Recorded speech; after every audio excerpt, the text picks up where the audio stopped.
Okay, so when doing this, put a little nylog there. So we're gonna try this one without the gasket. So this is made out of aluminum instead of steel. The original ones were steel and they had the copper gasket. But this time, we wanna get that flared face flat on here. So you get it on there and you try to look that here. I'm gonna have you tighten it while I do it. You're gonna bring it forward and tighten it. I'm gonna hold it in place. So we try to get it so it's 90 degrees. Oh, pull it back all the way. Let me look at it. Yeah, we can't pull this one back because of the way. So we try to get it so it's 90 degrees and it's flat. And now push it on and do it by hand. Get it forward, there you go. Now you see my hand is holding it. It's hard. So my hand is holding it in the 90-degree position.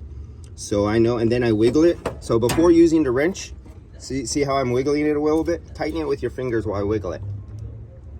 It moved a little bit. There you go. Okay. So, and make sure we have the clearance here so it doesn't vibrate and there you go. And hold that in place. Yep, let me put my finger in there if you do it without crushing my finger. It still wants to go.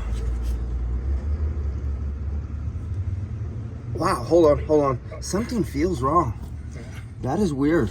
Okay, so these were just made up, but something is, it is literally biting on the back of this and making this move before it bottoms out on the back of the shoulder and pulls it in.